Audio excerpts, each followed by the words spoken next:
जय जिनेन्द्र वन्दितु सर्वसिद्धे ध्रुवममलमणोवमं गतिं पत्ते वोच्छामि समयपाहुड मृणमोऽसुध केवली भणिदम्।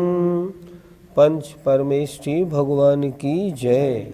समय सार जी में पुण्य पाप अधिकार प्रारंभ हो गया और ये बताया जा रहा है कि पुण्य और पाप दोनों बांधते हैं, इसलिए दोनों समान हैं। पहली ज्ञानशाला में एक गाथा पुण्य पाप अधिकार की हो गई थी। आइए आज गाथा नंबर 153 चलते।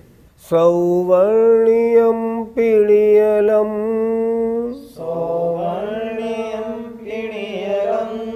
बन्धदि कालाय सम्पिजः पुरुषम्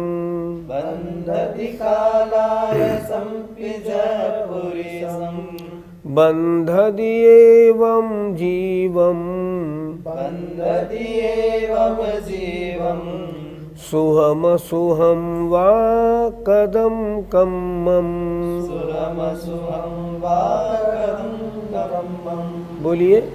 सौवर्णियं पीडियलम् बन्धदि कालाय सम्पिजः पुरुषम् बन्धदि एवं जीवम् सुहम सुहम वा कदम कम्मम्। सौवर्णियं पीडियलम् बन्धदि कालाय सम्पिजः पुरुषम् बन्धदि एवं जीवम् सुहम सुहम वा कदम कम्मम्। गाथा के एक एक शब्द का अर्थ ध्यान दीजिए।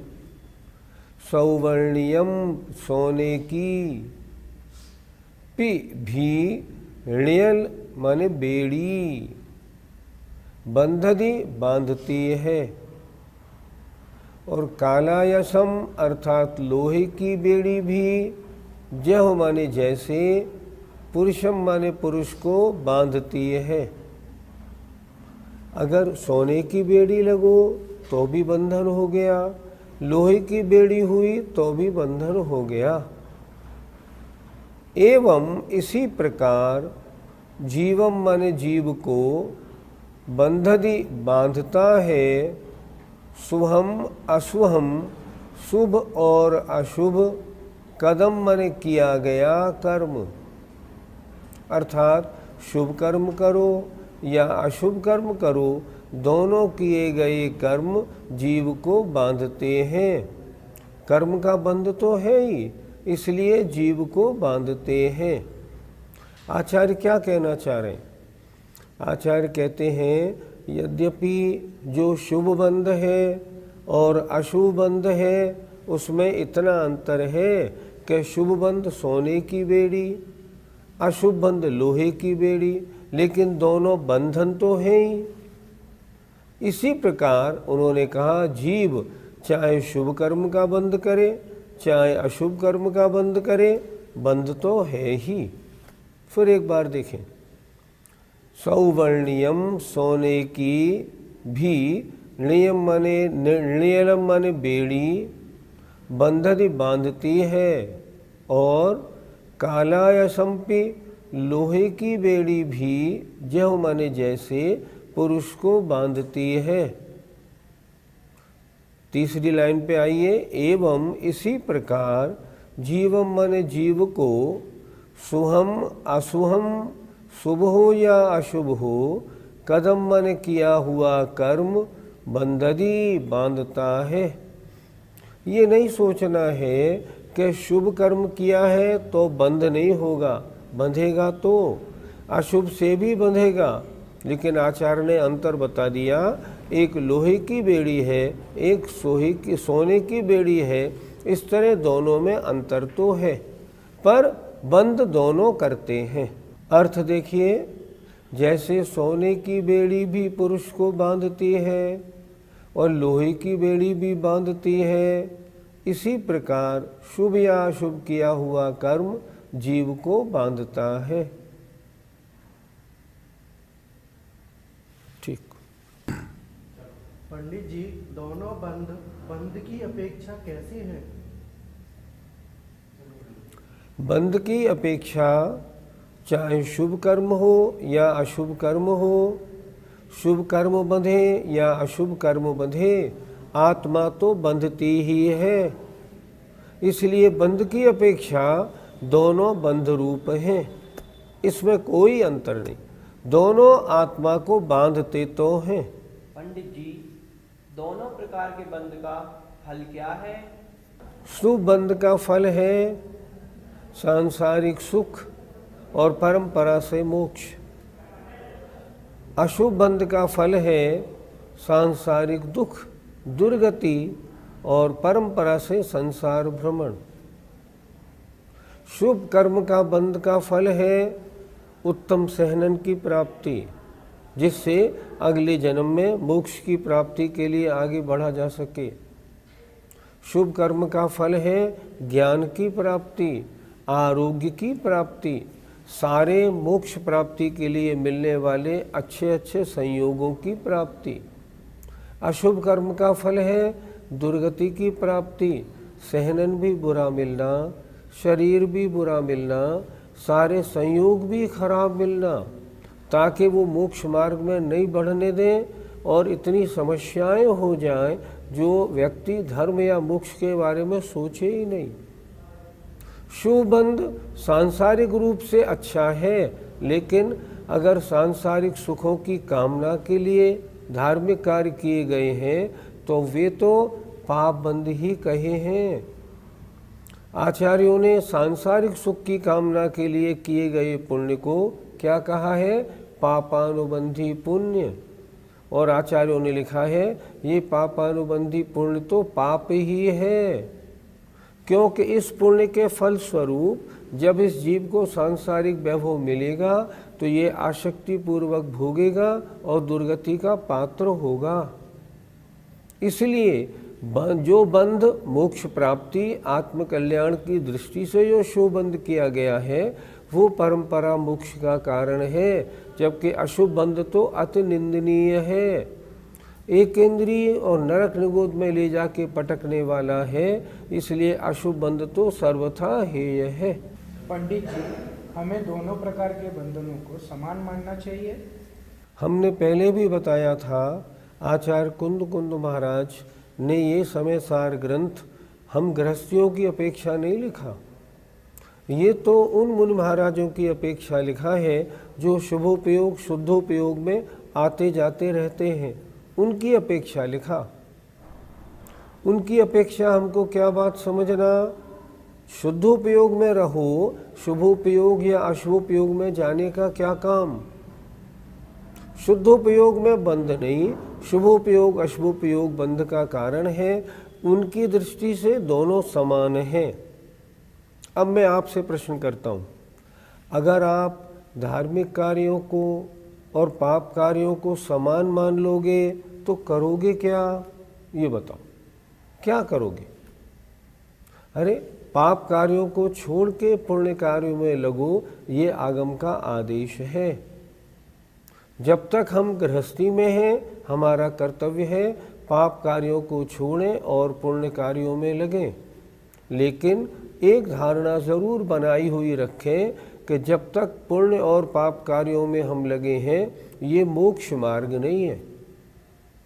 हाँ, अगर पुण्य कार्यों में लगेंगे तो मोक्ष मार्ग मिलेगा, पाप कार्यों में लगेंगे तो मोक्ष मार्ग और दूर होगा, कभी मिलेगा ही नहीं।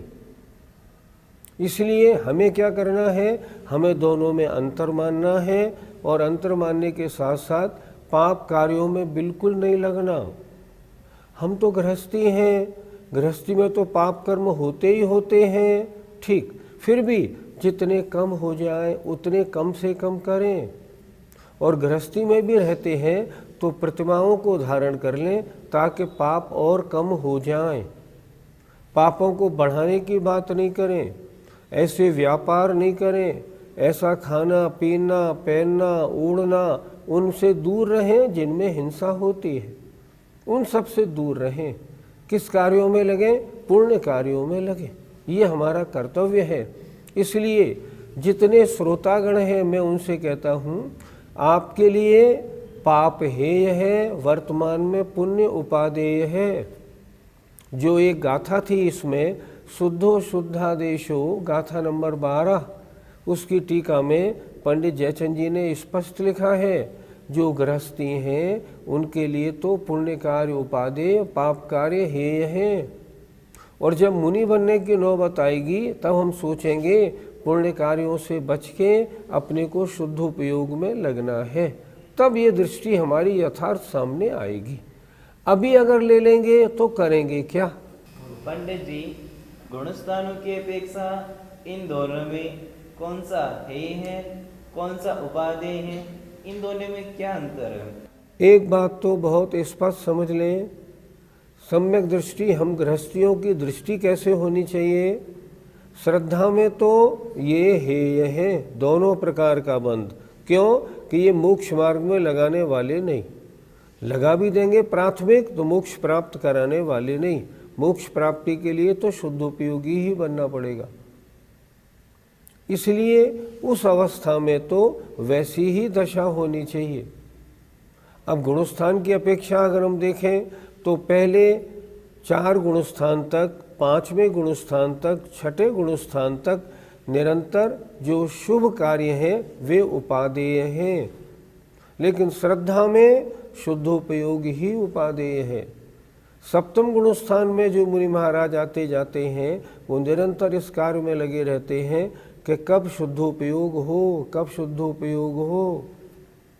शुद्धोपयोग घर गृहस्थी में तो होता नहीं, छुल्ला घेलक बन जाए, आरिका बन जाए तो भी होता नहीं, वो तो मुनि महाराजों के होता है। और उन मुनि महाराजों के जो बहिरंग क्रियाओं में उलझे नहीं है। अगर बहिरंग क्रियाओं में उलझे हैं तो शुद्धोपयोग का दूर दूर तक कोई प्रश्न नहीं है। इसलिए गुणस्थान की अपेक्षा पहले 4 गुणस्थान उनके लिए भी शुभ उपादेय है, अशुभ हेय है। 5वां और 6ठे गुणस्थान में उनमें भी शुभ उपादेय है, अशुभ हेय है। 7वें गुणस्थान में जो मुनि महाराज ध्यान लगा रहे हैं उनके लिए तो वहाँ अब शुभ बंध भी लगभग हेय सा है, शुद्धोपयोग ही उपादेय है। निरंतर प्रयत्नशील रहते हैं कि मेरे परिणाम इन बहिरंग शुभ कार्यों से हटें और आत्मा में आएं। इस तरह गुणस्थान की अपेक्षा समझना चाहिए। गाथा नंबर 153 का पद्यानुवाद देखिए।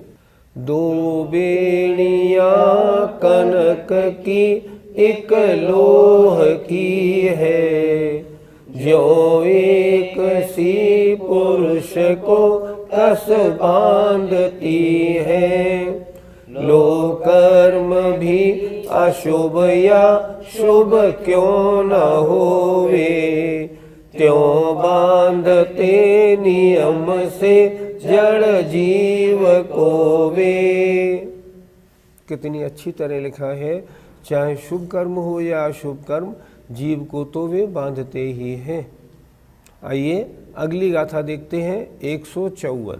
तम्मादु कुशीले हिया, तम्मादु कुशीले हिया, रायम्मा कुणः मावसंसगम्, रायम्मा कुणः मावसंसगम्, रायम्मा कुणः मावसंसगम्, रायम्मा कुणः मावसंसगम्, साधीनो हि विनाशो, साधीनो हि विनाशो, कुशील संसर्गरायेण, कुशील संसर्गरायेण। बोलिए, तम्मादुकुशीले हिय रायं मा कुणमावसंसर्गं साधीनो हि विनाशो कुशील संसर्गरायेण। तम्मादुकुशीले हिय रायं मा कुणमावसंसर्गं साधीनो हि विनाशो कुशील संसर्गरायेण। कुशीलों में रायम राग, मां मत, कुणः माने करो, व माने और, संसर्गम संसर्ग भी मां मत करो। आचार्य क्या कह रहे हैं? शुभ और अशुभ जो परिणाम है ये दोनों कुशील हैं, इसलिए शुभ करने में और अशुभ करने में राग मत करो, इनका संसर्ग भी मत करो। क्यों नहीं करो? नीचे की दो पंक्तियां देखें। साधीनो ही विनाशो, क्योंकि साधीनो स्वाधीन सुख का ही मन, क्योंकि विनाशो विनाश होता है। आत्मा की जो स्वाधीनता है उसका विनाश क्यों होता है? क्योंकि ये बांधते हैं, इस कारण। किससे होता है? कुशील, कुशील के साथ संसर्ग माने संसर्ग और राग करने से। कुशील का मतलब होता है शुभ कार्य और अशुभ कार्यों में संसर्ग करने से और राग करने से स्वाधीनता का विनाश होता है। विनाश कैसे होता है? आत्मा बंध में फंसती है। दोनों शुभ कार्य करें या अशुभ कार्य करें, कर्मबंध होता है। हाँ, शुद्धोपयोग में कर्मबंध नहीं होता। फिर देखें एक बार, इसलिए इन शुभ और अशुभ दोनों कुशीलों से रायम मां कुणः राग मत करो, माव संसर्गम संसर्ग भी मत करो। क्यों नहीं करो? साधीनो ही विनाशो, स्वाधीन सुख का विनाश होता है। कुशील संसर्ग रायेण, कुशील माने पुण्य और पाप के साथ संसर्ग और राग करने से। इसलिए पुण्य और पाप इन दोनों परिणामों के साथ ना संसर्ग करना है और ना राग करना है। कुंद कुंद महाराज की ये आज्ञा है। अर्थ देखें, इसलिए शुभ और अशुभ इन दोनों कुशीलों के साथ राग मत करो तथा संसर्ग भी मत करो, क्योंकि कुशील के साथ संसर्ग और राग करने से स्वाधीन सुख का विनाश होता है। पंडित जी, शुभ बंध को कुशील क्यों कहा? कुशील, कुशील माने जो आत्मा का स्वभाव न हो, जो आत्मा का विभाव हो। शील माने स्वभाव, कु माने खोटा। जो खोटा स्वभाव है उसे कहते हैं कुशील। क्या पुण्य और पाप कार्यों को करना ये आत्मा का स्वभाव है? नहीं है। इसलिए पुण्य हो या पाप हो, कोई भी कार्य हो, दोनों कुशील के अंतर्गत आचार्य ने लिए हैं और ये उचित भी है। पंडित जी, फिर हम किन कार्यों में राग और संसर्ग करें? मुनि महाराज की अपेक्षा बहिरंग प्रवृत्तियाँ, जितने भी संसार संबंधी कार्य हैं, इनमें क्या करें? इनमें राग भी नहीं करें, संसर्ग भी नहीं करें। तो क्या करें? जितना बने उतना आत्मचिंतन में, अपने आत्मा में अपना समय लगाएं। अब बात आई हमारी आपकी, हम और आप क्या करें?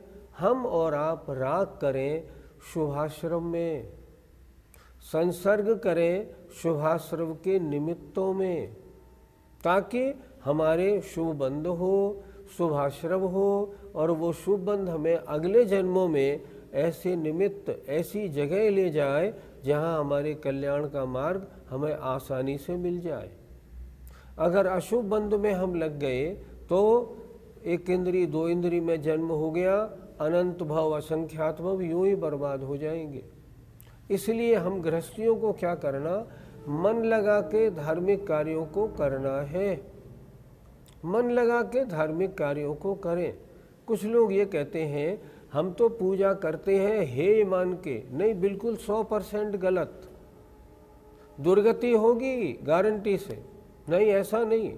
पूजा करो और पूजा मन लगा के करो, भक्ति से खूब डूब डूब के, एक एक शब्द का अर्थ समझ समझ के, और पूजा करो मन वचन काय से करो। जो गृहस्थ के षट कर्म बताए हैं आचार्यों ने, उनमें लगना हमारा परम कर्तव्य है। हमको क्या करना, हमको उसमें लगना है, पर वो धारणा नहीं भूलनी, क्योंकि इस भव में मोक्ष प्राप्ति का साधन नहीं है और अभी हम मुनि नहीं बने हैं, इसलिए ये परम उपादेय है। लेकिन मुनि अवस्था होगी तब हम शुभ अशुभ की ओर ध्यान न देके शुद्धोपयोग में लगेंगे। साक्षात मोक्ष मार्ग तो वही है। पंडित जी, ऐसा कोई तरीका है क्या जिससे गृहस्थी में शुद्धोपयोग हो जाए? सच पूछो तो ज्ञानार्णवकार ने बहुत अच्छा लिखा है। उन्होंने लिखा है गृहस्थ के तो ध्यान ही नहीं होता, जाप देने बैठता है तो मन भागता है, स्वाध्याय करता है तो मन भागता है, पूजा करता है तो मन भागता है। अब जिस गृहस्थी में शुभोपयोगी नहीं हो पाता हो, वहाँ शुद्धोपयोग की चर्चा कैसे करें? चर्चा करना तो बड़ा आसान है कि हमें शुद्धोपयोग, हमने आत्मा के बारे में सोचा, आत्मा हमें चमचमाती हुई दिखाई पड़ी, ये तो हमारे विचारों की कल्पना मात्र है और इससे ज़्यादा कुछ नहीं। इन बातों में कुछ नहीं रखा। ऐसे नहीं होता कि इस तरह अगर करेंगे तो हमारा शुद्धोपयोग हो जाएगा। कुछ लोगों की धारणा है कि चतुर्थ गुणस्थान वर्ती जब आत्म संवेदन में लगता है तब उसके शुद्धोपयोग होता है। मैं कहता हूँ शुद्धोपयोग की परिभाषा क्या है? शुद्धोपयोग की परिभाषा कषाय रहित परिणाम। चतुर्थ गुणस्थान वर्ती के तो अभी अप्रत्याख्यानावरण प्रत्याख्यानावरण संजुलन का प्रति समय उदय मौजूद है। देखे तो आचार्यों ने क्या लिखा। जब आचार्यों ने लिखा है इनके ध्यान चिंतन ही नहीं होता, शुद्धोपयोग तो बहुत दूर है, उसका तो कोई प्रश्न ही नहीं है। वज्र की लकीर है लिखी हुई, गृहस्थियों को, वस्त्र सहित लोगों को कभी भी शुद्धोपयोग त्रिकाल में ना हुआ है, ना आज होगा, ना हो सकता है आगे। किसी भी शास्त्र में इसका उल्लेख नहीं मिलता, समर्थन नहीं मिलता। इसलिए ये धारणा तो छोड़ दें। फिर क्या करें? जैसे बने वैसे शुभोपयोग मन लगा के करें। मैंने देखा आजकल तो कुछ लोगों ने पूजा करना छोड़ दिया। उन्होंने कहा नहीं, पूजा करना तो बेकार का काम है, हम नहीं करते। हम क्या करते हैं? हम तो मात्र स्वाध्याय करते हैं। बिल्कुल गलत। श्रावक के कर्तव्यों में स्वाध्याय क्या लिखा बाद में? पहले लिखा देव पूजा गुरु पास्ती। सबसे पहले देव पूजा। पहले जो आते थे 4 कर्म लिखे थे गृहस्थों के लिए, उसमें लिखा था दानम पूजा मुखम सावय धम्मम न सावया तेण बिना। दान और पूजा श्रावक के मुख्य धर्म है, इसके बिना श्रावक श्रावक नहीं।